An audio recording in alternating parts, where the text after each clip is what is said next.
దేవునికి స్తోత్రం. ప్రియులారా, మనము ఈ లోకంలో జీవిస్తున్నప్పుడు మనము ఉండే స్థలంలో కానీ, మనం పనిచేసే స్థలంలో కానీ, మనము దేవుని యొక్క బిడ్డలుగా దేవుని యందు భయభక్తులు కలిగి ఆయనకు మహిమ కలుగులాగా మనము జీవిస్తూ ఉన్నప్పుడు మన చుట్టూ ఉన్న వారిలో కొందరికి అది నచ్చదు.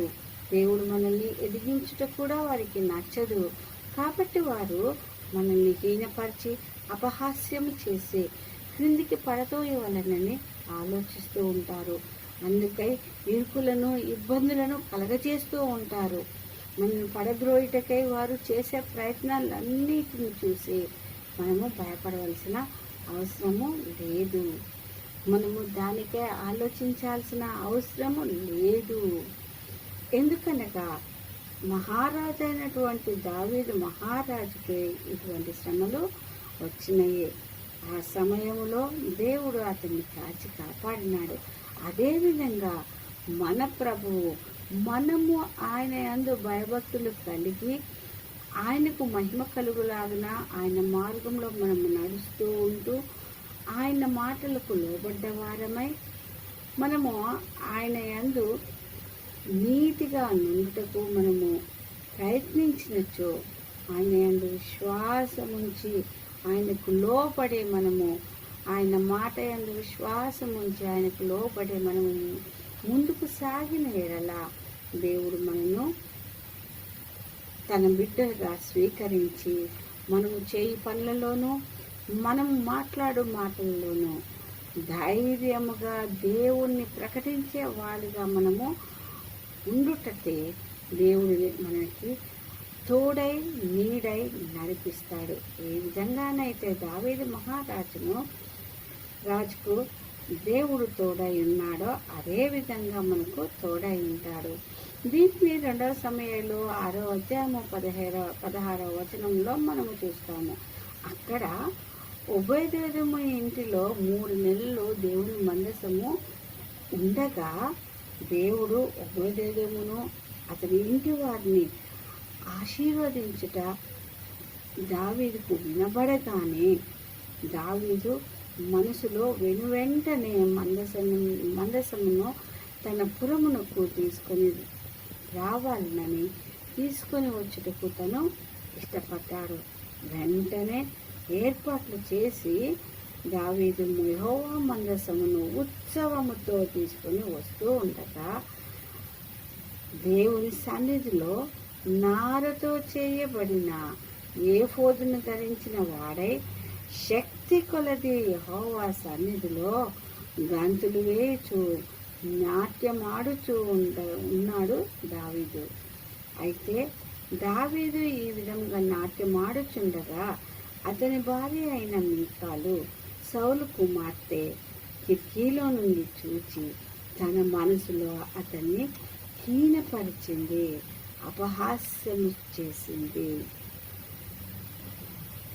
అంతవరకే కాకుండా ఎప్పుడైతే దావీదు మహారాజు ఇంటి వారిని దీవించుటకు తిరిగిరాగా మీకాలు దావీదును ఎదుర్కొని పోయి హీనస్థితి గల పనికత్తలు చూచుచుండగా వ్యర్థుడొకడు తన బట్టలను విప్పివేసినట్లుగా నీవు ఇశ్రాయేలులకు రాజు అయిన నీవు నేడు బట్టలు తీసివేసి ఎంత ఘనంగా కనబడుతీవి అని అపహాస్యం చేసింది.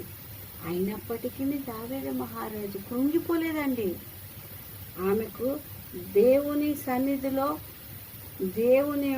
దేవుని ముందు తను ఎంతో పరవశముతోని తన మనసులో దేవుని సన్నిధిలో పరవశుడై తనను తాను తగ్గించుకొని ఈ విధంగా నాట్యమాడుతున్నాడని ఆమె ఆలోచించలేదు. కాబట్టి ఆమె దావీదును హీనపరిచింది. అయితే ఇలా పరిచినప్పుడు దావీదు కృంగిపోక ఒక మాట అంటున్నాడు. ఏమని? నీ తండ్రిని అతని సంతతిని విసర్జించి ఇశ్రాయేలీయులను తన జనుల మీద నన్ను అధిపతిగా నిర్ణయించుటకై నన్ను ఏర్పరచుకున్న యెహోవా సన్నిధిని నేనిలాగూ చేసి తిని. ఆంప్రియారా, ఎక్కడనో గొర్రెల కాపరిగా అన్న తనను దేవుడు ఎన్నుకొని, అప్పటికే సౌలు మహారాజు ఇశ్రాయేలీయులకు రాజుగా ఉన్నాడు, కానీ దేవుని మాటకు లోబడకనున్నాడు. కాబట్టి దేవుడు అతనిని తీసివేసి అతని సంతతికి కూడా రాకుండా దేవుడు అతన్ని విసర్జించి తనను దావీదును అధిపతిగా నిర్ణయించుకొని అతనికి రాజ్యంను అప్పగించినాడు. కాబట్టి ఆ విధంగా అప్పగించినందులకై దేవుడు గొర్రెల కాపరిగా ఉన్న నన్ను తీసుకువచ్చి రాజ్యము పైన రాజుగా చేసినాడు. కాబట్టి నేను ఆయన సన్నిధిలో పరవశమై నన్ను తగ్గించుకొని ఆయన కొరకు, ఆయన ఘనత కొరకు నేను నిలబడదనని చెప్పాడు. కాబట్టే గొర్రెల కాపరైనటువంటి దావీదును రాజుగానే కాదండి, మహారాజుగా దేవుడు ఎదిగింప చేసినాడు. అదే విధముగా సౌలు కుమార్తె అయిన మీకాలు దేవుని యందు ఆనందిస్తున్న, దేవుణ్ణి ఘనపరుస్తున్న, దేవుని ఎదుట తగ్గించుకున్న దావీదు మహారాజును చూసి కించపరిచి అతన్ని హీనపరిచి అపహాస్యం చేసినందులకై ఆమె మరణము వరకు పిల్లలను కనుక ఉండను. కాబట్టి ప్రియులారా, మనము అపహాస్యం చేస్తున్న వారిని చూసి మనము జడియక, భయపడక, వారి గురించి ఆలోచించక, మన దేవుని యొక్క మార్గంలో మనం నడుచుటకు, ఆయనకు ఘనత తెచ్చేవారిగా ఉండుటకు, ఎటువంటి పరిస్థితి అయినా వారు కల్పించినప్పటికీ, హీన పరిస్థితి కానీ, తృణీకరింపబడే పరిస్థితి కానీ, అపహాస్యం చేసే పరిస్థితులు తెచ్చినప్పటికీ దేవుని కొరకై నిలబడ్డ వారమై ఉండులాగిన దేవుడు మనల్ని కాచి కాపాడి నడిపించును గాక.